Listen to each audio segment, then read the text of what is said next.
Hi hello ಎಲ್ಲ ನನ್ನ ಪ್ರೀತಿಯ ವಿದ್ಯಾರ್ಥಿಗಳಿಗೆ ಪರಿಶ್ರಮ ನವೋದಯ ತರಬೇತಿ ಕೇಂದ್ರಕ್ಕೆ ತಮಗೆಲ್ಲರಿಗೂ ಸ್ವಾಗತ. ಆತ್ಮೀಯ ವಿದ್ಯಾರ್ಥಿಗಳೇ, ಇವತ್ತಿನ ದಿವಸ ನಾವು ಏನ್ ಮಾಡೋಣಪ್ಪ ಅಂತಂದ್ರೆ ಸೈನಿಕ ಶಾಲೆಗೆ ಸಂಬಂಧಿಸಿರ್ತಕ್ಕಂತ ಬೌದ್ಧಿಕ ಸಾಮರ್ಥ್ಯದ ಬಗ್ಗೆ ಹಲವಾರು ಪ್ರಶ್ನೆಗಳನ್ನ ಡಿಸ್ಕಷನ್ ಮಾಡಲು ನಾನು ನಿಮ್ ಮುಂದೆ ಬಂದಿದ್ದೇನೆ. ಹಾಗಾದ್ರೆ ವಿದ್ಯಾರ್ಥಿ, ಈ ಒಂದು ಪರಿಶ್ರಮ ನವೋದಯ ಕೋಚಿಂಗ್ ಸೆಂಟರ್ ಅಲ್ಲಿ ನಿಮ್ಗೆ ಪ್ರತಿದಿನ ನಾವು ಫ್ರೀ ಆಗಿ ಒಂದು ಯೂಟ್ಯೂಬ್ ಕ್ಲಾಸ್ ಅನ್ನ ಮಾಡ್ತಾ ಇದ್ದೀವಿ. ಹಾಗಾದ್ರೆ ತಾವು ಏನ್ ಮಾಡ್ಬೇಕಪ್ಪ ಅಂತಂದ್ರೆ ಈ ಒಂದು ಯೂಟ್ಯೂಬ್ ಕ್ಲಾಸ್ ಅನ್ನ ನೀವು ಶೇರ್ ಮಾಡಬೇಕು, ಸಬ್ಸ್ಕ್ರೈಬ್ ಮಾಡಬೇಕು ಮತ್ತು ಲೈಕ್ ಮಾಡಬೇಕು. ಹಾಗಾದ್ರೆ ನಾವು ಪ್ರತಿ ದಿವಸ ಏನ್ ಮಾಡ್ತಾ ಇದೀವಪ್ಪ ಅಂತಂದ್ರೆ ಮೊರಾರ್ಜಿಯ ಆದರ್ಶ ಮತ್ತು ಅಲ್ಪಸಂಖ್ಯಾತರ ಮೊರಾರ್ಜಿ ಪರೀಕ್ಷೆ ಬರೋವರೆಗೂ ನಾವು ನಿಮ್ ಜೊತೆಗೆ ಪ್ರತಿದಿನ ಕ್ಲಾಸ್ ಮಾಡ್ತೀವಿ.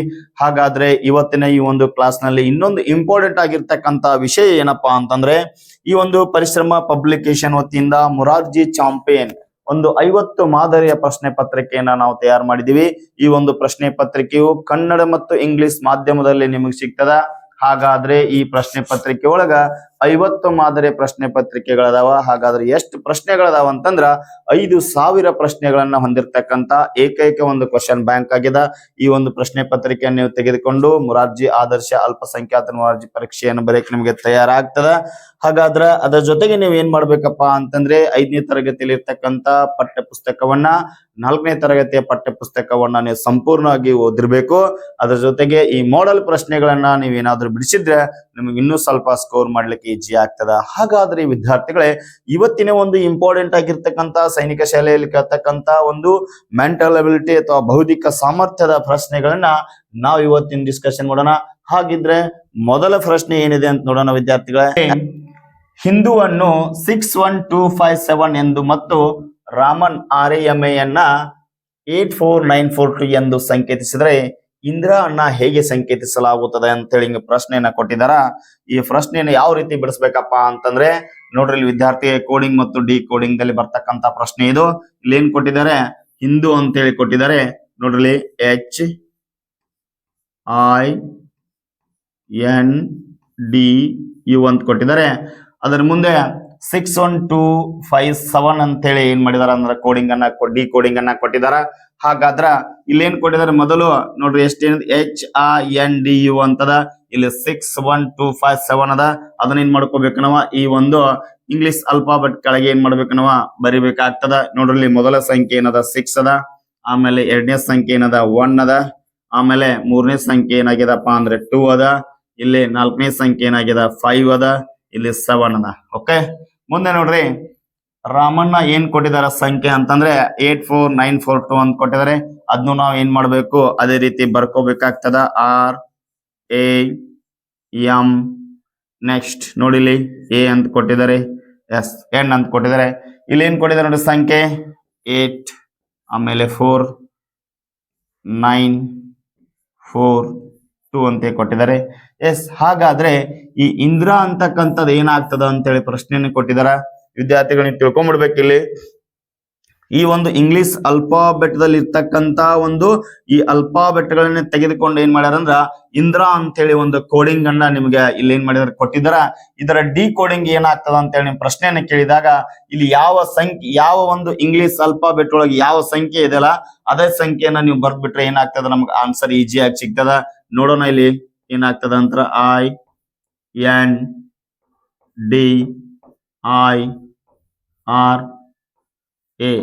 ನೋಡ್ರಿ ಇಲ್ಲಿ ವಿದ್ಯಾರ್ಥಿಗಳೇ, ಇಲ್ಲಿ ನೋಡಿ ಮೊದಲ ಸಂಖ್ಯೆ ಏನದಪ್ಪ ಅಂದ್ರೆ ಇಂಗ್ಲಿಷ್ ಅಲ್ಫಾಬೆಟ್ ಅದ, I ಅದ. ಇಲ್ಲಿ I ಕೆಳಗೆ ಏನದಪ್ಪ ಅಂತಂದ್ರೆ 1 ಅದ. ಇಲ್ಲಿ ನಾವು ಇದೇ as it is 1 ಬರಬೇಕು. ನೆಕ್ಸ್ಟ್ N ಅದ, N ಕೆಳಗೆ ಏನದಪ್ಪ ಅಂತಂದ್ರೆ ಇಲ್ಲಿ 2 ಅದ. ಇಲ್ಲಿ ಏನ್ ಮಾಡ್ಬೇಕು ನಾವು 2 ಅಂತ ಬರಿಬೇಕು. ಆಮೇಲೆ D ಅದ. ಇಲ್ಲಿ ನೋಡ್ರಿ D ಕೆಳಗಡೆ ಏನದ 5 ಅದ. ಇಲ್ಲಿ 5 ಅಂತ ಬರಿಬೇಕಾಗ್ತದ. ಆಮೇಲೆ ಇಲ್ಲಿ I ಅದ. I ಕೆಳಗೆ ಏನದಪ್ಪ ಅಂತಂದ್ರೆ ಮತ್ತೆ 1 ಅದ. ನೋಡ್ರಿ ಇಲ್ಲಿ ಇದೇ ರೀತಿ ಮತ್ತೆ 1 ಅಂತ ಬರಿಬೇಕು. ನೆಕ್ಸ್ಟ್ ನೋಡ್ರಿ ಇಂಗ್ಲಿಷ್ ಅಲ್ಫಾಬೆಟ್ R ಅದ. ಇಲ್ಲಿ R ಕೆಳಗಡೆ ಏನದ ಅಂದ್ರ 8 ಅದ. ಇದು 8 ಅನ್ನ ಇದೇ ರೀತಿ ಬರಿಬೇಕು. ಆಮೇಲೆ A ಅದ. A ಕೆಳಗಡೆ ಇದನ್ನ ಅಂತಂದ್ರ 4 ಅದ. ವಿದ್ಯಾರ್ಥಿಗಳೇ, ನಮ್ಮ ಸಂಖ್ಯೆ ಏನಾಗಿತ್ತು 125184 ಅಂತ ಹೇಳಿ ನಮಗೆ ಯಾವುದು ಆಯ್ಕೆ ಆಗ್ತದ, ಆಯ್ಕೆ ಸಿ ಆಗ್ತದ. ಇದೇ ರೀತಿ ಏನಪ್ಪಾ ಅಂತಂದ್ರೆ ನಮ್ಗ ಕೋಡಿಂಗ್ ಮತ್ತು ಡಿ ಕೋಡಿಂಗ್ ಮ್ಯಾಗ ಏನ್ ಮಾಡ್ತಾರಪ್ಪ ಅಂತಂದ್ರೆ ಪ್ರಶ್ನೆಗಳನ್ನ ಕೇಳ್ತಾ ಇರ್ತಾರ. ಹಾಗಾದ್ರೆ ವಿದ್ಯಾರ್ಥಿಗಳೇ, ನಾವು ಮುಂದಿನ ಒಂದು ಪ್ರಶ್ನೆಗಳನ್ನ ನೋಡೋಣ. ಹಾಗಾದ್ರೆ ಮುಂದಿನ ಪ್ರಶ್ನೆ ನೋಡ್ರಿ, ಕಾಣೆಯಾದ ಪದವನ್ನ ಹುಡುಕಿ ಅಂತ ಕೊಟ್ಟಿದ್ದಾರೆ. ಫೈಂಡ್ ದ ಮಿಸ್ಸಿಂಗ್ ಟರ್ಮ್ ಅಂತ ಕೊಟ್ಟಿದ್ದಾರೆ.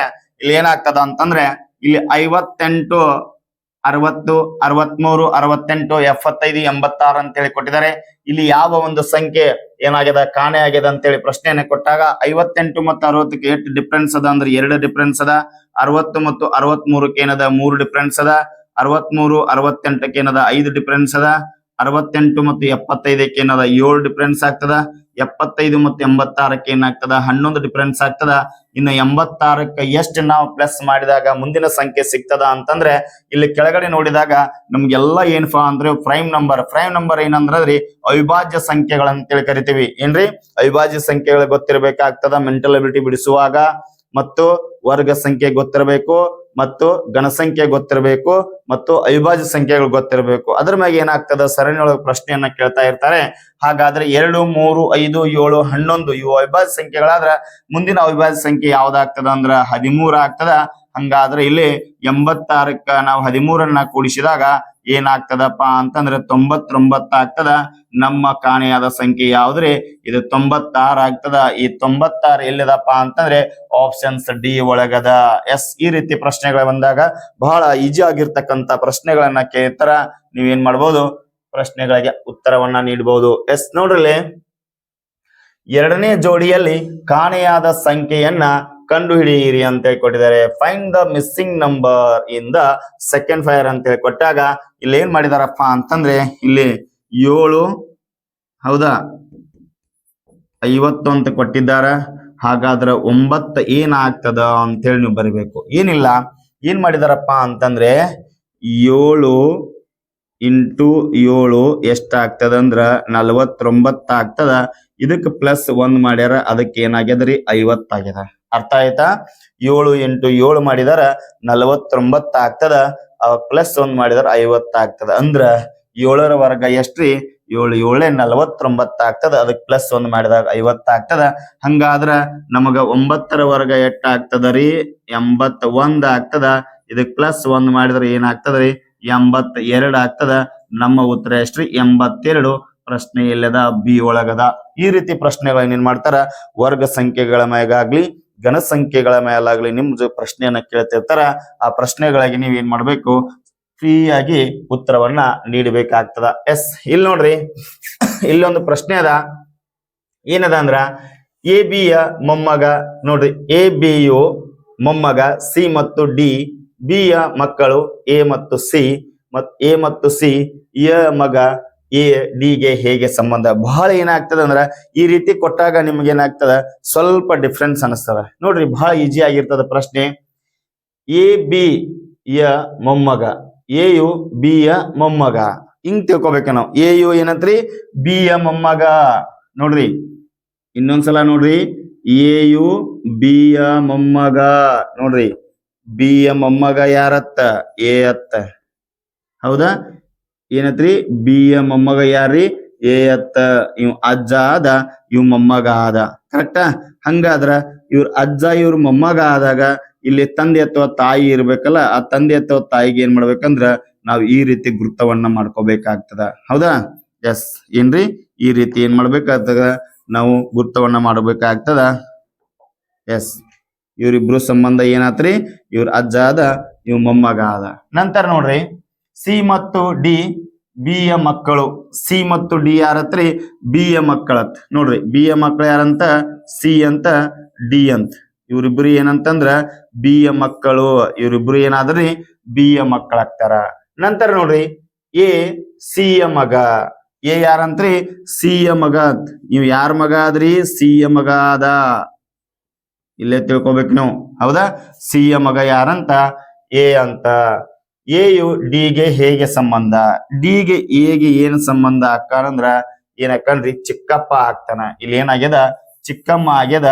ಅದು ಏನಾಗ್ಬೇಕಾಗಿತ್ತು ಚಿಕ್ಕಪ್ಪ ಆಗ್ಬೇಕಾಗಿತ್ತು. ಎಸ್, ಹಾಗಾದ್ರೆ ಇವ್ರ ಸಂಬಂಧ ಏನಾಗ್ತದ ರೀ ಇಲ್ಲಿ ಚಿಕ್ಕಪ್ಪ ಆಗ್ತದ. ನಮ್ಮ ಉತ್ತರ ಏನ್ರಿ ಚಿಕ್ಕಪ್ಪ ಆಗ್ತದ. ಓಕೆನಾ? ಹಂಗಾದ್ರೆ ಮುಂದಿನ ಪ್ರಶ್ನೆ ನೋಡೋಣ ವಿದ್ಯಾರ್ಥಿಗಳೇ. ಇಲ್ಲಿ ನೋಡ್ರಿ ಏನ್ ಪ್ರಶ್ನೆ ಇದೆ ಅಂತಂದ್ರೆ ನೀಡಿರುವ ಒಂದು ಪರ್ಯಾಯಗಳಿಂದ ಬೆಸ ಸಂಖ್ಯೆಗಳ ಜೋಡಿಯನ್ನ ಆಯ್ಕೆ ಮಾಡಿ ಅಂತೇಳಿ ಪ್ರಶ್ನೆಯನ್ನ ಕೊಟ್ಟಿದ್ದಾರೆ. ಯಾವ್ದೊಂದು ಬೆಸ ಸಂಖ್ಯೆ ಇದೆ ಅಂತೇಳಿ ಕೊಟ್ಟಿದಾಗ ನಾವ್ ಇಲ್ಲಿ ಆಯ್ಕೆಗಳ ಮುಖಾಂತರ ಬಿಡಿಸ್ತಾ ಹೋಗ್ಬೇಕಾಗ್ತದ. ಇಲ್ಲಿ ನೋಡ್ರಿ ಇಲ್ಲೇನ್ ಕೊಟ್ಟಿದಾರ 13 ಅಂತೇಳಿ ಕೊಟ್ಟಿದಾರ. ಅದ್ರ ಮುಂದ 171 ಅಂತ ಕೊಟ್ಟಿದಾರ. ಹಂಗಂದ್ರೆ ಏನಪ್ಪಾ ಇದು 13ರ ವರ್ಗ ಸಂಖ್ಯೆ ಏನಾಗ್ತದ ಅಂತಂದ್ರ ಇಲ್ಲಿ ವಿದ್ಯಾರ್ಥಿಗಳೇ 13ರ ವರ್ಗ ಸಂಖ್ಯೆ ಏನಾಗ್ತದ ಅಂತಂದ್ರೆ 13ರ ವರ್ಗ ಸಂಖ್ಯೆ 169 ಆಗ್ತದ. ಅದಕ್ಕ ಪ್ಲಸ್ ಎಷ್ಟು ಮಾಡಿದಾರೆ 2 ಮಾಡಿದಾರ, ಅದಕ್ಕೆ 171 ಆಗಿದೆ. ಎಸ್, ಹಾಗಾದ್ರೆ ಮುಂದಿನ ಆಯ್ಕೆ ನೋಡ್ರಿ 11ರ ವರ್ಗ ಸಂಖ್ಯೆ ಎಷ್ಟಾಗ್ತದ್ರಿ 121 ಆಗ್ತದ. ಅದಕ್ಕೆ ಪ್ಲಸ್ 2 ಮಾಡಿದ್ರೆ ಏನಾಗ್ತದ 123 ಆಗ್ತದ. ಇದು ಆಪ್ಷನ್ಸ್ ಎ ಕರೆಕ್ಟ್ ಅದ, ಆಪ್ಷನ್ಸ್ ಬಿ ಕರೆಕ್ಟ್ ಅದ. ಹೀಗಾದ್ರೆ ಇಲ್ಲಿ ನೋಡ್ರಿ 5ರ ವರ್ಗ ಸಂಖ್ಯೆ ಎಷ್ಟಾಗ್ತದ 25 ಆಗ್ತದ. ಪ್ಲಸ್ 2 ಮಾಡಿದಾಗ ಏನಾಗ್ತದ 27 ಆಗ್ತದ. ಎಸ್, ಇದು ಏನಾಗಿದೆ ಅಂದ್ರ ಕರೆಕ್ಟ್ ಅದ. ನೋಡ್ರಿ ನೆಕ್ಸ್ಟ್ 7 ಕೊಟ್ಟಿದಾರ. ಇದಕ್ಕ 7ರ ವರ್ಗ ಸಂಖ್ಯೆ 49 ಆಗ್ತದ. ಪ್ಲಸ್ 2 ಮಾಡಿದ್ರ 51 ಆಗ್ಬೇಕು.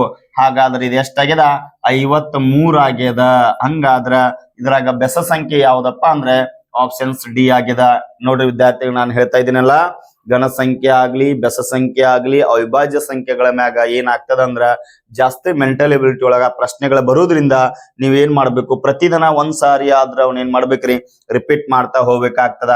ಎಸ್, ನೋಡ್ರಲೆ ಕೊಟ್ಟಿರುವ ಒಂದು ಪರ್ಯಾಯದಿಂದ ಸಂಬಂಧಿಸಿದ ಪದವನ್ನ ಹುಡುಕಿ ಅಂತೇಳಿ ಪ್ರಶ್ನೆಯನ್ನ ಕೊಟ್ಟಿದ್ದಾರೆ. ಇಲ್ಲಿ ನೋಡ್ರಿ ಇಂಗ್ಲಿಷ್ ಅಲ್ಫಾಬೆಟ್ ಅನ್ನ ಎಲ್ಲಿ ಕನ್ವರ್ಟ್ ಮಾಡ್ಯಾರಂದ್ರ ಗಣಸಂಖ್ಯೆಗೆ ಕನ್ವರ್ಟ್ ಮಾಡಿದಾರೆ, ಗಣಸಂಖ್ಯೆಗೆ ಹೋಲಿಸಿದಾರ. ಯಾಕಪ್ಪ ಅಂತಂದ್ರ ಇಲ್ಲಿ ನೋಡ್ರಿ ಎಫ್ ಅನ್ನೋದು ಇಂಗ್ಲಿಷ್ ಅಲ್ಫಾಬೆಟ್ ಪ್ರಕಾರ ನೋಡ್ರಿ ಇದು ಎಷ್ಟನೇ ಅಕ್ಷರ ಆಗ್ತದ 6ನೇ ಅಕ್ಷರ ಆಗ್ತದ. ಹಾಗಾದ್ರ ಇಲ್ಲಿ ಏನ್ ಕೊಟ್ಟಿದಾರ ಅಂದ್ರ 6ರ ಗಣ ಸಂಖ್ಯೆ ಏನಾಗ್ತದ 216 ಆಗ್ತದ. ನೋಡ್ರಲ್ಲಿ ಏನ್ ಮಾಡಿದಾರೆ, ಇಂಗ್ಲಿಷ್ ಅಲ್ಫಾಬೆಟ್ ಅನ್ನೋದು 6ನೇ ಅಕ್ಷರ ಆಗ್ತದ. ಹಾಗಾದ್ರ 6ರ ಗಣ ಸಂಖ್ಯೆ 216 ಅಂತೇಳಿ ಕೊಟ್ಟಿದಾರ. ಹಾಗಾದ್ರೆ ನೋಡ್ರಲ್ಲಿ ಇಂಗ್ಲಿಷ್ ಅಲ್ಫಾಬೆಟ್ ಪ್ರಕಾರ ಎಲ್ ಅನ್ನೋದು ಎಷ್ಟನೇ ಅಕ್ಷರ ಆಗ್ತದ ಅಂತಂದ್ರ ಇಲ್ಲಿ 12ನೇ ಅಕ್ಷರ ಆಗ್ತದ. 12ರ ಗಣಸಂಖ್ಯೆ ಯಾವ್ದಾಗ್ತದಪ್ಪ ಅಂತಂದ್ರೆ 1728 ಆಗ್ತದ. 1728 ಆಗ್ತದ. ವಿದ್ಯಾರ್ಥಿಗಳೇ, ಈ ರೀತಿ ಏನ್ ಮಾಡ್ತಾರಂದ್ರ ಇಂಗ್ಲಿಷ್ ಅಲ್ಫಾಬೆಟ್ ಗಳನ್ನ ಉಪಯೋಗಿಸಿಕೊಂಡು ಗಣಸಂಖ್ಯೆ ಮತ್ತು ವರ್ಗ ಸಂಖ್ಯೆಗಳ ಮೇಲೆ ಪ್ರಶ್ನೆಗಳನ್ನ ಕೇಳುವಾಗ ನೀವೇನ್ ಮಾಡ್ಬೇಕು, ಬಹಳ ಜಾಗೃತಿಯಿಂದ ಉತ್ತರವನ್ನ ನೀಡಬೇಕಾಗ್ತದ. ಎಸ್, ನೋಡ್ರಲೆ ಮುಂದಿನ ಪ್ರಶ್ನೆ, ಕೊಟ್ಟಿರುವ ವರ್ಗಗಳ ನಡುವಿನ ಸಂಬಂಧವನ್ನ ಉತ್ತಮವಾಗಿ ಪ್ರತಿನಿಧಿಸುವ ರೇಖಾಚಿತ್ರವನ್ನ ಗುರುತಿಸಿ. ವೆನ್ ಡಯಾಗ್ರಾಮ್ ನಾಗ ಬಹಳ ಇಂಪಾರ್ಟೆಂಟ್ ಆಗಿರ್ತಕ್ಕಂಥ ಪ್ರಶ್ನೆ. ಇಲ್ಲಿ ಸಂಬಂಧಗಳ ಗೊತ್ತಾಗಿದ್ರ ನಿಮಗೆ ಏನಾಗ್ತದ, ನೇರವಾಗಿ ಉತ್ತರ ಸಿಗ್ತದ. ನೋಡ್ರಲೆ ಏನ್ ಕೊಟ್ಟಿದಾರಪ್ಪ ಅಂತಂದ್ರೆ ಪ್ರಶ್ನೆಯನ್ನ ಮೆದುಳು, ಶ್ವಾಸಕೋಶಗಳು, ದೇಹ ಅಂತೇಳಿ ಕೊಟ್ಟಿದ್ದಾರೆ. ಇಲ್ಲಿ ಏನು ಸಂಬಂಧ ಹೊಂದದ ಅಂತಂದ್ರೆ ವಿದ್ಯಾರ್ಥಿಗಳು ನೋಡ್ರಲಿ, ದೇಹ ಹೌದಾ, ಇದೇನಪ್ಪಾ ಅಂತಂದ್ರೆ ದೇಹವನ್ನ ಸೂಚಿಸ್ತದ. ಇದು ಏನಪ್ಪಾ ಅಂತಂದ್ರೆ ದೇಹವನ್ನ ಸೂಚಿಸ್ತದ. ದೇಹದ ಒಳಗೆ ಏನಿರ್ತದ, ಮೆದುಳು ಇರ್ತದ, ಶ್ವಾಸಕೋಶ ಇರ್ತದ. ಮೆದುಳು ಅಂತಕ್ಕಂತ ಒಂದು ಭಾಗ ಬೇರೆ, ಶ್ವಾಸಕೋಶ ಅಂತಕ್ಕಂಥದ್ದು ಒಂದು ಭಾಗ ಬೇರೆ. ಆದ್ರಿಂದ ಏನಾಗ್ತದ ಅಂದ್ರೆ ಇಲ್ಲಿ ಮೆದುಳು ಅಂತಕ್ಕಂಥ ಒಂದು ಭಾಗ ಬೇರೆ, ಶ್ವಾಸಕೋಶ ಅಂತಕ್ಕಂಥ ಒಂದು ಭಾಗ ಬೇರೆ. ನಾವು ಇದನ್ನ ಮೆದುಳು ಅಂತ ಗುರುತಿಸ್ಬೇಕು, ಇದನ್ನೇನಪ್ಪಾ ಅಂತಂದ್ರೆ ಶ್ವಾಸಕೋಶ ಅಂತ ಗುರುತಿಸ್ಬೇಕಾಗ್ತದ. ಹಾಗಾದ್ರ ಇಲ್ಲಿ ನೋಡ್ರಿ ಉತ್ತರ ಈ ರೀತಿ ಚಿತ್ರ ಯಾವ್ದೊಂದು ವೆನ್ ಡಯಾಗ್ರಾಮ್ ಹೊಂದಿದಪ್ಪ ಅಂತಂದ್ರೆ ಆಪ್ಷನ್ ಸಿ ಹೊಂದದ. ಆಪ್ಷನ್ಸ್ ಏನಾಗ್ಯದ, ಸಿ ಹೊಂದದ. ಇದು ಏನಪ್ಪಾ ಅಂತ ಒಂದು ವೃತ್ತ ಇಡೀ ದೇಹವನ್ನ ಹೋಲ್ತದ. ಅದರೊಳಗೆ 2 ಭಾಗಗಳಾಗಿರ್ತಕ್ಕಂಥದ್ದೊಂದು ಮೆದುಳದ, ಒಂದು ಶ್ವಾಸಕೋಶ ಅದ. ಈ ರೀತಿ ಏನಪ್ಪಾ ಅಂತಂದ್ರೆ ಪ್ರಶ್ನೆಗಳನ್ನ ಕೇಳ್ತಾ ಇರ್ತಾರೆ. ಇನ್ನೊಂದು ಉದಾಹರಣೆಯನ್ನ ಪ್ರಶ್ನೆಯನ್ನ ಕೇಳ್ತಾರೆ ವಿದ್ಯಾರ್ಥಿಗಳೇ. ಇಲ್ಲಿ ನೋಡ್ರಿ ಭಾರತ ದೇಶ ಏನ್ರಿ, ಭಾರತ ದೇಶ ಹೌದಾ, ಅದ್ರೊಳಗ ಕರ್ನಾಟಕದೊಳಗ ಏನಪ್ಪಾ ಅಂತಂದ್ರೆ ಬೆಂಗಳೂರು. ಈ ರೀತಿ ಚಿತ್ರ ಬರ್ತದ ನೋಡ್ರಿ. ಇದೇನಪ್ಪಾ ಅಂತಂದ್ರ ಭಾರತ ದೇಶ, ಭಾರತ ದೇಶದೊಳಗೆ ಏನದ ಕರ್ನಾಟಕದ ಏನದರಿ, ಕರ್ನಾಟಕದೊಳಗೆ ಏನದರಿ ಬೆಂಗಳೂರದ, ಏನದರಿ ಬೆಂಗಳೂರದ. ಈ ರೀತಿ ಏನಪ್ಪಾ ಅಂತಂದ್ರೆ ಈ ಸಂಬಂಧಗಳು ನಿಮಗ ಸ್ಪಷ್ಟವಾಗಿ ಗೊತ್ತಿದ್ದು ಅಂತಂದ್ರ ನಿಮ್ಗೆ ಏನಾಗ್ತದ, ಬಹಳ ಈಜಿ ಆಗ್ತದ. ಇದಕ್ಕೆ ಇನ್ನೂ ಒಂದು ಉದಾಹರಣೆ ಕೊಡ್ಬೋದು. ಏನ್ ಉದಾಹರಣೆ ಕೊಡ್ಬೋದ್ರಿ, ತರಕಾರಿ. ಎಸ್, ತರಕಾರಿಗಳು ಹೌದಾ. ತರಕಾರಿದೊಳಗೆ ಏನ್ರಿ, ಇದೊಂದು ಮೂಲಂಗಿ, ಒಂದು ಕ್ಯಾರೆಟ್ ಏನ್ರಿ, ಒಂದು ಮೂಲಂಗಿ ಒಂದು ಕ್ಯಾರೆಟ್. ಅದು ಏನಾಗ್ತದ, ಇದೇ ರೀತಿ ವೆನ್ ಡಯಾಗ್ರಾಮ್ ಬರ್ತದ. ಇಂಥದ್ರೊಳಗೆ ಯಾವುದೇ ಒಂದು ರೀತಿ ಪ್ರಶ್ನೆ ಕೇಳಿದಾಗ ಸ್ವಲ್ಪ ನೀವು ವಿಚಾರ ಮಾಡಿ ಉತ್ತರವನ್ನು ಮಾಡಿದ್ರೆ ಬಹಳ ಈಜಿ ಆಗ್ತದ. ಎಸ್, ಮುಂದಿನ ಪ್ರಶ್ನೆ ನೋಡ್ರಿ. ಅದೇ ರೀತಿ ಮತ್ತೇನಾಗಿದೆ, ಪ್ರಶ್ನೆ ವಾಪಸ್ ಬಂದದ. ಎಸ್, ಇರ್ಲಿ. ನೆಕ್ಸ್ಟ್ ನೋಡ್ರಿ, ಪ್ರಶ್ನಾರ್ಥಕ ಚಿಹ್ನೆಯ ಬದಲಿಗೆ ಯಾವ ಸಂಖ್ಯೆ ಬರ್ತದೆ ಅಂತ ಹೇಳಿ ಪ್ರಶ್ನೆಯನ್ನು ಕೊಟ್ಟಿದ್ದಾರೆ. ನೋಡ್ರಿ ಪ್ರಶ್ನಾರ್ಥಕ ಚಿಹ್ನೆಯ ಬದಲಿಗೆ ಯಾವ ಒಂದು ಸಂಖ್ಯೆ ಬಂದದ ಅಂತ ಹೇಳಿ ಕೊಡಿ. ಇಂಥದ್ದು ಒಂದು ಏನ್ ಮಾಡ್ತಾರಪ್ಪ ಅಂತಂದ್ರೆ ಪ್ರಶ್ನೆ ನಿಮಗೆ ಬಂದೇ ಬರ್ತದ. ಅದಕ್ಕೆ ಪ್ರಶ್ನೆ ಏನ್ ಮಾಡ್ಬೇಕು ನೀವು, ಇಲ್ಲಿ ಏನಾಗಿರ್ತದ ಅಂತಂದ್ರ ಒಂದು ಪ್ಲಸ್ ಆಗಿರ್ತದ, ಒಂದು ಇಂಟು ಆಗಿರ್ತದ, ಒಂದು ಡಿವೈಡೆಡ್ ಆಗಿರ್ತದ, ಭಾಗಾಕಾರ ಆಗಿರ್ತದ. ಹೌದಾ? ಇದ್ರೊಳಗೆ ನೀವ್ ಏನ್ ಮಾಡ್ಬೇಕು, ಬಹಳ ಜಾಗರೂಕತೆಯಿಂದ ಉತ್ತರವನ್ನ ನೀಡಬೇಕಾಗ್ತದ ವಿದ್ಯಾರ್ಥಿಗಳೇ. ನೋಡ್ರಿ ಒಂದ್ಸಲ ನಾವ್ ಏನ್ ಮಾಡೋಣ ಅಂದ್ರೆ ಮೊದಲು ಪ್ಲಸ್ ಮಾಡಿ ನೋಡೋಣ. 2, ಹೌದಾ, 2 ಪ್ಲಸ್ 3 ಏನಾಗ್ತದ, 5 ಆಗ್ತದ. ಆಮೇಲೆ ಇದನ್ನ ಪ್ಲಸ್ ಮಾಡೋಣ. 4 1 7 ಏನಾಗ್ತದ, 4 ಪ್ಲಸ್ 7 ಏನಾಗ್ತದ, 11 ಆಗ್ತದ. 5ರಾಗ 11 ಕೂಡಿಸ್ರಿ ಎಷ್ಟಾಗ್ತದ ರೀ, 16 ಆಗ್ತದ. ನಮಗ್ ಸಿಕ್ಬಿಡ್ತು ಉತ್ತರ. ಈಗ ಏನ್ ಮಾಡ್ಯಾರ ಅಂದ್ರ ಎಲ್ಲ ಪ್ಲಸ್ ಮಾಡಿದಾರ. ನೆಕ್ಸ್ಟ್ ನೋಡೋಣ ಇಲ್ಲಿ ವಿದ್ಯಾರ್ಥಿಗಳೇ, 4 ಪ್ಲಸ್ 8 ಇದನ್ನ ಏನ್ ಮಾಡೋಣ, ಪ್ಲಸ್ ಮಾಡೋಣ. ಇದನ್ನ ಪ್ಲಸ್ ಮಾಡೋಣ. 8 ಆಗ್ತದ ಅಂದ್ರೆ ಟೋಟಲ್ 12 ಆಗ್ತದ.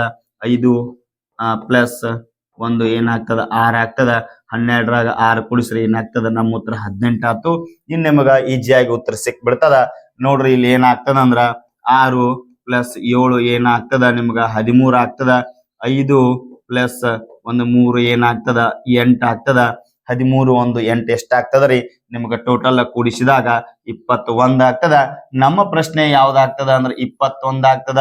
ಹಿಂಗ ಬಿಟ್ಟು ಹೋಗಿರ್ತಕ್ಕಂಥ ಸಂಖ್ಯೆಗಳ ಮ್ಯಾಗ ನಿಮ್ಗ ಏನ್ ಮಾಡ್ತಾರಂದ್ರ ಪ್ರಶ್ನೆಗಳನ್ನ ಕೇಳ್ತಾ ಇರ್ತಾರ. ಹಾಗಾದ್ರ ಇಂಥ ಬಹಳ ಪ್ರಶ್ನೆಗಳನ್ನ ನೀವೇನ್ ಮಾಡ್ರಿ, ಮಾಡಲ್ ಕ್ವಶನ್ ಪೇಪರ್ದೊಳಗ ಜಾಸ್ತಿ ಬಿಡಿಸ್ತು ಬರ್ರಿ ಎಕ್ಸಾಮ್ ಟೈಮ್ದೊಳಗ. ಅವಾಗ ನಿಮಗ್ ಬಹಳ ಹೆಲ್ಪ್ ಆಗ್ತದ. ಹಂಗಾದ್ರ ಮುಂದಿನ ಪ್ರಶ್ನೆ ನೋಡೋಣ ವಿದ್ಯಾರ್ಥಿಗಳೇ. ಇಲ್ಲಿ ನೋಡ್ರಿ, ಇದೊಂದು ಪ್ರಶ್ನೆ. ಹೌದಾ? ಏನ್ರಿ, ಬೋಡೋಮಾಸ್.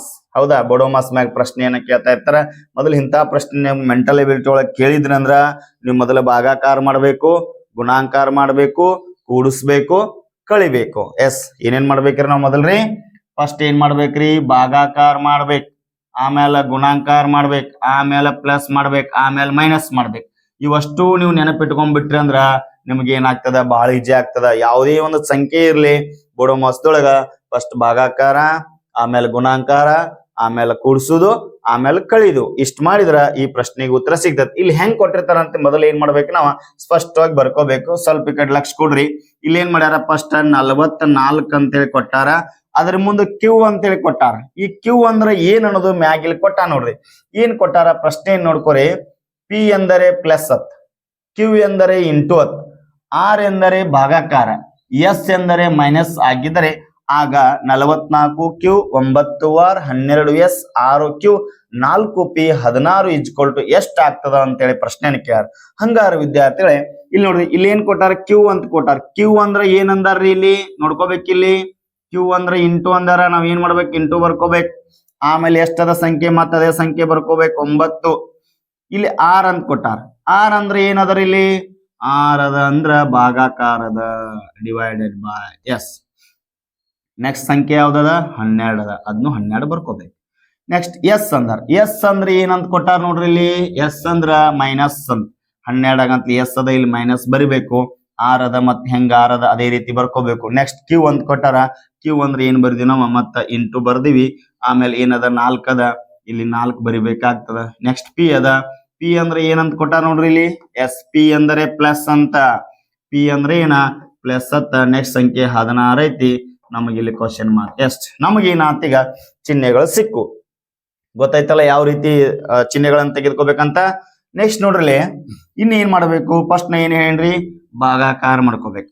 ಮಾಡ್ಬೇಕಪ್ಪ ಅಂತಂದ್ರೆ ನೋಡ್ರಿ, 44 ಇಂಟು 9 ಮ್ಯಾಗದ 12 ಕೆಳಗಿಟ್ಕೋಬೇಕು. ಯಾಕಂದ್ರೆ 9 ಸಣ್ಣ ಸಂಖ್ಯೆ, 12 ದೊಡ್ಡ ಸಂಖ್ಯೆದೊಳಗೆ ನಾವೇನ್ ಮಾಡಕ್ಕಲ್ಲ, ಭಾಗಾಕಾರ ಮಾಡಕ್ಕಾಗಂಗಿಲ್ಲ. ಇಲ್ಲಿ ಮೈನಸ್ ಚಿಹ್ನೆ ಇದೆ, -6 ಇಟ್ಕೋಬೇಕು, ಇಂಟು ಇಟ್ಕೋಬೇಕು, ಮತ್ತೆ 4 ಇಟ್ಕೋಬೇಕು, ಪ್ಲಸ್ ಇಲ್ಲಿ 16 ಇಟ್ಕೋಬೇಕು. ಓಕೆ, ಈಗ ಏನ್ ಮಾಡ್ಬೇಕಂದ್ರೆ ನಾವು ಕಡ್ತಾ ಹೊಡಿಬೇಕಾಗ್ತದ. ಇಲ್ಲಿ 3 4 3 3 ಆಯ್ತು. ಆಮೇಲೆ 4 1 ಆಯ್ತು, 4 11 ಆಯ್ತು. ಹಂಗಾದ್ರೆ ಇಂಟು ಅದ, 11 3 ಏನಾಗ್ತದ, ಇಲ್ಲಿ 33 ಆಗ್ತದ. ಎಸ್. ಹಾಗಾದ್ರ ನೆಕ್ಸ್ಟ್ ನೋಡ್ರಿ, ಇಲ್ಲಿ ಮೈನಸ್ ಚಿಹ್ನೆ ಅದ. ಇಲ್ಲಿ ಏನ್ ಮಾಡ್ಬೇಕು, ನಾವು ಇದನ್ನ ಇಂಟು ಮಾಡ್ಕೋಬೇಕು. 6 4 ಏನಾಗ್ತದ, 24 ಆಗ್ತದ. ಇಲ್ಲಿ ಏನದ ರೀ, ಪ್ಲಸ್ ಏನದ. ನೆಕ್ಸ್ಟ್ ನೋಡ್ರಿ, ಇಲ್ಲಿ ಏನದಪ್ಪ ಅಂತಂದ್ರೆ ಪ್ಲಸ್ ಅದ, ಪ್ಲಸ್ ಇಟ್ಕೋಬೇಕು. ಇಲ್ಲಿ 16 ಇಟ್ಕೋಬೇಕು. ಇಲ್ಲಿ ಏನ್ ಮಾಡ್ಬೇಕ್ರಿ, ಮೈನಸ್ ಪ್ಲಸ್ ಅದ. ಇವ್ನ ಎರಡು ಕೂಡ್ಸ್ಲಿಕ್ಕೆ ಬರಂಗಿಲ್ಲ. ಇಲ್ಲಿ ಮೈನಸ್ ಮತ್ತು ಪ್ಲಸ್ ಇರೋದ್ರಿಂದ ಇಲ್ಲಿ ಹಿಂದ್ ಪ್ಲಸ್ ಇರ್ತದ. 33 ಮತ್ತು 16 ಕೂಡ್ಸ್ಕೋಬೇಕಾಗ್ತದ. 33 16 ಕೂಡಿಸ್ರೆ ಏನಾಗ್ತದ, 6 3 9 ಆಗ್ತದ. ಮೂರ 1 4 ಏನಾಗ್ತದ 49 ಆಗ್ತದ. ಈ 49 ಎಷ್ಟು ಕಳಿಬೇಕ್ರಿ 24 ಕಳಿಬೇಕು. 49 ಮೈನಸ್ 24 ಕಳೆದ್ರ ಎಷ್ಟ ಆಗ್ತದ ಅಂದ್ರೆ ನಮಗ ಉತ್ತರ 25 ಆಗ್ತದ. ನಮ್ಮ ಪ್ರಶ್ನೆಗೆ ಉತ್ತರ ಯಾವ್ದಾಗ್ತದ option C is right answer ಆಗ್ತದ. ಎಸ್ ವಿದ್ಯಾರ್ಥಿಗಳೇ, ಈ ಪ್ರಶ್ನೆಯನ್ನ ಏನ್ ಮಾಡ್ರಿ ಒಂದ್ಸಲ ನೀಟಾಗಿ ನೋಟ್ ನಲ್ಲಿ ಬರ್ಕೊಂಡು ನೀವು ಪ್ರಾಕ್ಟೀಸ್ ಮಾಡಿದ್ರೆ ಬಹಳ ಈಜಿ ಆಗ್ತದ. ಈ ಪ್ರಶ್ನೆಯನ್ನ ನಾವು ಇಲ್ಲೇ ಒಂದೇ ಸಾಲಿನಲ್ಲಿ ಆನ್ಸರ್ ಅನ್ನ ಸಹ ತರಬಹುದು. ನಿಮ್ಗೆ ಅರ್ಥ ಆಗ್ಲಿ ಅಂತ ಏನ್ ಮಾಡಿದಪ್ಪ ಅಂತ ಇಷ್ಟೆಲ್ಲ ಬಿಡಿಸಿದೀನಿ. ಇದನ್ನೇನ್ ಮಾಡ್ರಿ ಒಂದ್ಸಲ ಪ್ರಾಕ್ಟೀಸ್ ಅನ್ನ ಮಾಡ್ಕೋರಿ. ನೆಕ್ಸ್ಟ್ ನೋಡ್ರಿ, ಮುಂದಿನ ಪ್ರಶ್ನೆ ಏನಾಗ್ತದ ಅಂದ್ರ ಕೊಟ್ಟಿರುವ ಪರ್ಯಾಯ ಪದದಿಂದ ಬೆಸ ಪದವನ್ನ ಹುಡುಕಿ ಅಂತ ಹೇಳ್ಕೊಟ್ರೆ ಬೆಸ ಒಂದು ಅಕ್ಷರ ಅಂತ ಏನಾಗ್ಯದ ಅಂತ ಹುಡುಕ್ಬೇಕಾಗ್ತದೆ. ಇಲ್ಲಿ ನೋಡ್ರಿ ವಿದ್ಯಾರ್ಥಿಗಳೇ, ಇಲ್ಲಿ ಏಷ್ಯಾ ಅಂತ ಕೊಟ್ಟಿದಾರ, ಯುರೋಪ್ ಅಂತ ಕೊಟ್ಟಿದಾರ, ಆಸ್ಟ್ರೇಲಿಯಾ ಅಂತ ಕೊಟ್ಟಿದಾರ, ಭಾರತ ಅಂತ ಹೇಳಿ ಕೊಟ್ಟಿದಾರ. ಏನಪ್ಪಾ ಇಲ್ಲಿ ನಾವು ಬೆಸ ಅಂತಂದ್ರೆ ಏನು ಆಲ್ಟರ್ನೇಟಿವ್ ಏನಾಗ್ತದ ಅಂದ್ರ ನಮ್ಗ ಭಾರತ ಆಗ್ತದೆ. ಯಾಕಂದ್ರ ಭಾರತ ಅಂತಕ್ಕಂಥದ್ದು ಒಂದು ದೇಶ, ಹೌದಾ. ಏಷ್ಯಾ ಅಂತಕ್ಕಂಥದ್ದು ಒಂದು ಖಂಡ, ಯುರೋಪ್ ಅಂತಕ್ಕಂಥ ಒಂದು ಖಂಡ, ಆಸ್ಟ್ರೇಲಿಯಾ ಅಂತಕ್ಕಂಥದ್ದು ಒಂದು ಖಂಡ. ಇವು ಮೂರೂ ಒಂದೇ ರೀತಿಯ ಪದಗಳನ್ನು ಹೊಂದೋದ್ರಿಂದ ಬೆಸ ಯಾವ್ದಾಗ್ತದ ಅಂತಂದ್ರ ಭಾರತ ಆಗ್ತದ. ಇವೇನ್ರಿ ಮೂರು ಖಂಡಗಳದಾವ ಇಲ್ಲಿ ಭಾರತದ. ಇಲ್ಲಿ ನೋಡ್ರಿ ವಿದ್ಯಾರ್ಥಿಗಳೇ, ಇಲ್ಲಿ ನಾನು ನಿಮ್ಗೊಂದು ನಕ್ಷೆಯನ್ನ ಕೊಟ್ಟಿದ್ದೀನಿ. ಏನಪ್ಪಾ ಅಂತಂದ್ರ ಎಷ್ಟು ಖಂಡಗಳದಾವ ಅಂತಂದ್ರ ಇಲ್ಲಿ ನೋಡ್ಕೋಬಹುದು ನೀವು. ನೋಡ್ರಿ ಏನದ ಆಸ್ಟ್ರೇಲಿಯಾ ಖಂಡದ, ಆಫ್ರಿಕಾ ಖಂಡದ, ಏಷ್ಯಾ ಖಂಡದ, ಯುರೋಪ್ ಖಂಡದ, ನಾರ್ತ್ ಅಮೆರಿಕಾದ, ಸೌತ್ ಅಮೆರಿಕಾದ, ಹೌದಾ. ಹೌದು, ಉತ್ತರ ಅಮೆರಿಕ ಮತ್ತು ದಕ್ಷಿಣ ಅಮೆರಿಕ. ಎಷ್ಟು ಖಂಡಗಳದಾವ ಅಂತಂದ್ರೆ ಟೋಟಲ್ ಆಗ್ರಿ 7 ಖಂಡಗಳದಾವ. ಇನ್ನೊಂದು ಏನಾಗ್ಯದ ಅಂಟಾರ್ಟಿಕಾ ಇಲ್ಲಿ ಅದ. ಎಸ್, ಟೋಟಲ್ ಆಗಿ ಎಷ್ಟು ಖಂಡಗಳದಾವ್ರಿ 7 ಖಂಡಗಳದಾವ. ಅದ್ರೊಳಗ ಅತಿ ದೊಡ್ಡ ಖಂಡ ಯಾವ್ದಪ್ಪ ಅಂತಂದ್ರ ನಮಗ ಏಷ್ಯಾ ಖಂಡ ಬರ್ತದ. ನಮ್ಮ ಭಾರತ ದೇಶ ಯಾವ ಖಂಡದೊಳಗದ ಅಂದ್ರ ಏಷ್ಯಾ ಖಂಡದ ದಕ್ಷಿಣ ಭಾಗದೊಳಗದ. ವಿದ್ಯಾರ್ಥಿಗಳು ಇದನ್ನ ನೀವು ಅರ್ಥ ಮಾಡ್ಕೋಬೇಕಾಗ್ತದ. ಹಾಗಾದ್ರೆ ಅತಿ ಚಿಕ್ಕ ಖಂಡ ಯಾವ್ದಪ್ಪ ಅಂತಂದ್ರ ಅದು ಆಸ್ಟ್ರೇಲಿಯಾ ಖಂಡ ಆಗ್ತದ. ಹಂಗಾದ್ರೆ ನಿಮ್ಗ ಈ ಒಂದು ಸೈನಿಕ ಶಾಲೆಯೊಳಗ ಜಿಕೆ ಪ್ರಶ್ನೆನ ಕೇಳ್ತಿರ್ತಾರ. ಅತಿ ದೊಡ್ಡ ಖಂಡ ಯಾವ್ದು ಅಂತೇಳಿ ಪ್ರಶ್ನೆ ಕೇಳ್ತಾರ, ಅಥವಾ ಅತಿ ಚಿಕ್ಕ ಖಂಡ ಯಾವ್ದು ಅಂತೇಳಿ ಪ್ರಶ್ನೆಯನ್ನ ಕೇಳ್ತಾರ. ಅದಕ್ಕೇನ್ ಮಾಡೋದು ನೀವು ಉತ್ತರವನ್ನ ನೀಡಬಹುದು. ನೆಕ್ಸ್ಟ್ ಮುಂದಿನ ಪ್ರಶ್ನೆ ನೋಡ್ರಿ ಏನಾಗ್ತದ ಅಂತಂದ್ರೆ, ಒಂದು ನಿರ್ದಿಷ್ಟ ಭಾಷೆಯಲ್ಲಿ ಹ್ಯಾಪಿಯನ್ನ 5123 ಎಂದು ಸಂಕೇತಿಸಲಾಗಿದೆ. ಆ ಭಾಷೆಯಲ್ಲಿ ಪಪ್ಪಿಯನ್ನ ಹೇಗೆ ಸಂಕೇತಿಸಲಾಗುವುದು ಅಂತ ಹೇಳಿ ಕೊಟ್ಟಿದ್ದಾರೆ. ಬಹಳ ಈಜಿ ಆಗಿರ್ತಕ್ಕಂಥ ಪ್ರಶ್ನೆ ನೋಡಿ ವಿದ್ಯಾರ್ಥಿಗಳು. ಇದು HAPPY ಏನ್ ಕೊಟ್ಟಿದ್ದಾರೆ ಸಂಕೇತ. ಇದಕ್ಕ ಏನ್ ಕೊಟ್ಟಿದ್ದಾರೆ ಅಂತಂದ್ರೆ ನೋಡ್ರಿ 5123 ನೋಡ್ಬೇಕು, ಎನ್ಸ್ಬೇಕು ಅಕ್ಷರಗಳಿಸ್ತಾವ ಅಂತೇಳಿ. 1 2 3 4 5 1 2 3 4 5. ಎಸ್, ಹೌದಾ. H ಅಂದ್ರೆ 5, 1 2 2 3 ಈ ತರ ಕೊಟ್ಟಿದ್ದಾರೆ. ಆಮೇಲೆ ಈ ತರ ಅಂದ್ರೆ ಏನಪ್ಪಾ ಅಂದ್ರ ಅದನ್ನ ಏನ್ ಮಾಡ್ಯಾರ ಅಂತ ಸಂಖ್ಯೆ ನಿಮ್ಗ ಸ್ವಲ್ಪ ಎಸ್, ಹೌದಾ. ಇಲ್ಲಿ ಮಾಡ್ಯಾರ ಫಿ ಅಂದ್ರೆ ಎಷ್ಟ ಅದರಿ 2 ಅದ, ಎ ಅಂದ್ರೆ ಎಷ್ಟ ಅದರಿ 1 ಅದ, ಎಚ್ ಅಂದ್ರೆ ಎಷ್ಟ ಅದರಿ 5 ಅದ, ಪಿ ಅಂದ್ರೆ 2 ಅದ, y ಅಂದ್ರ 3 ಅದ. ಹಂಗಾದ್ರ ನಮ್ಮ ಪ್ರಶ್ನೆ 2 1 5 2 3 2 1 5 2 3 ಎಲ್ಲಿ ಅದ ನೋಡ್ರಿ. 2 1 5 2 3 ಆಪ್ಷನ್ ಸಿ ಏನಾಗ್ತದ ನಮ್ಗೆ ರೈಟ್ ಆನ್ಸರ್ ಆಗ್ತದ. ಈ ರೀತಿ ಏನ್ ಮಾಡ್ತಾರ ಅಂದ್ರ ಬಹಳ ಈಜಿ ಆಗಿರ್ತಕ್ಕಂಥ ಪ್ರಶ್ನೆಗಳು ಸಹ ಬಂದಿರ್ತದ. ಸ್ವಲ್ಪ ಏನ್ ಮಾಡ್ಬೇಕು ನೀವು ಉತ್ತರವನ್ನ ನೀಡಬೇಕಾಗ್ತದ. ಆತ್ಮೀಯ ವಿದ್ಯಾರ್ಥಿಗಳೇ, ಇಲ್ಲಿವರೆಗೆ ನಾವು ಮೆಂಟಲ್ ಎಬಿಲಿಟಿ ಒಂದು ಸಾಮಾನ್ಯವಾಗಿರ್ತಕ್ಕಂಥ ಪ್ರಶ್ನೆಗಳನ್ನ ನಾನು ನಿಮ್ ಜೊತೆ ಡಿಸ್ಕಷನ್ ಮಾಡಿದ್ದೀನಿ. ಹಾಗಾದ್ರೆ ವಿದ್ಯಾರ್ಥಿಗಳೇ, ಈ ಎಲ್ಲಾ ಒಂದು ಪ್ರತಿಯೊಂದು ನಿಮ್ಗೆ ಏನಾಗ್ತದ ಅಂದ್ರ ಈ ಮೆಂಟಲ್ ಎಬಿಲಿಟಿ ಕ್ಲಾಸ್ ಗಳನ್ನ ನಾವು ಪ್ರತಿದಿನ ಮಾಡ್ತಾ ಇರ್ತೀವಿ. ಆ ಕ್ಲಾಸ್ ಗಳನ್ನ ನೋಡ್ತಾ ಇರಿ, ಆದಷ್ಟು ಶೇರ್ ಮಾಡ್ರಿ. ನಿಮ್ಗೆ ಇದ ಮೆಂಟಲ್ ಎಬಿಲಿಟಿ ಕ್ಲಾಸ್ ನಿಮ್ಗೆ ಅಲ್ಪಸಂಖ್ಯಾತರ ಮುರಾರ್ಜಿಗಾಯ್ತು ಮತ್ತು ಆದರ್ಶ ಒಂದು ಪರೀಕ್ಷೆಗಾಗಿತ್ತು ಬಹಳ ಹೆಲ್ಪ್ ಆಗ್ತದ. ಅಲ್ಲಿಯೂ ನಾವು ನಿಮ್ ಜೊತೆ ಡಿಸ್ಕಷನ್ ಮಾಡ್ತೀವಿ, ಕ್ಲಾಸ್ ಅನ್ನ ಮಾಡ್ತೀವಿ. ಈ ಒಂದು ಕ್ಲಾಸ್ ಇಷ್ಟ ಆಗಿದ್ರೆ ನಿಮ್ಗೆ ಶೇರ್ ಮಾಡ್ರಿ, ಲೈಕ್ ಮಾಡಿ, ಸಬ್ಸ್ಕ್ರೈಬ್ ಮಾಡ್ರಿ. ಅದರ ಜೊತೆಗೆ ನೀವು ಮುಂದೆ ಎಲ್ಲಾ ಪರೀಕ್ಷೆಗಳನ್ನು ಬರಿತಾ ಇದ್ದೀರಾ, ಪರೀಕ್ಷೆಗಳಿಗೆ ನಮ್ಮ ಒಂದು ಮುರಾರ್ಜಿ ಚಾಂಪಿಯನ್ ಬುಕ್ ಬಹಳ ಹೆಲ್ಪ್ ಆಗ್ತದ. ಕರ್ನಾಟಕ ರಾಜ್ಯದಂತ ಅತಿ ಹೆಚ್ಚು ಬೇಡಿಕೆ ಉಳ್ಳ ಒಂದು ಪ್ರಶ್ನೆ ಪತ್ರಿಕೆ. ಅದರ ಜೊತೆಗೆ ಕರ್ನಾಟಕದೊಳಗ ಅತಿ ಹೆಚ್ಚು ಪ್ರಶ್ನೆ ಪತ್ರಿಕೆಗಳನ್ನ ಹೊಂದಿರತಕ್ಕಂತ ಏಕೈಕ ಮುರಾರ್ಜಿ ಚಾಂಪಿಯನ್ ಕ್ವಶನ್ ಬ್ಯಾಂಕ್ ಅಂತ ನಾನು ಹೇಳ್ತಾ ಇದ್ದೀನಿ. ಹಂಗಾದ್ರೆ ನಿಮಗೂ ಏನಾದ್ರೂ ಈ ಪುಸ್ತಕ ಬೇಕಾದಲ್ಲಿ ತಾವೇನ್ ಮಾಡ್ಬೋದು, ನಮ್ಮ ಒಂದು ಆಫೀಸ್ ನಂಬರ್ಗೆ ಕಾಂಟ್ಯಾಕ್ಟ್ ಮಾಡಿ ನೀವು ಆರ್ಡರ್ ಮಾಡಿದ್ರ ನಿಮ್ಮ ಮನೆ ಬಾಗಿಲಿಗೆ ಏನಾಗ್ತದೆ ಈ ಪುಸ್ತಕ ಬಂದು ತಲುಪ್ತದ ಅಂತ ಹೇಳ್ತಾ ಇವತ್ತಿನ ಕ್ಲಾಸ್ ಅನ್ನ ಮುಗಿಸ್ತಾ ಇದ್ದೀನಿ. ಎಲ್ಲ ನನ್ನ ಮುದ್ದು ವಿದ್ಯಾರ್ಥಿಗಳಿಗೆ ಧನ್ಯವಾದಗಳು.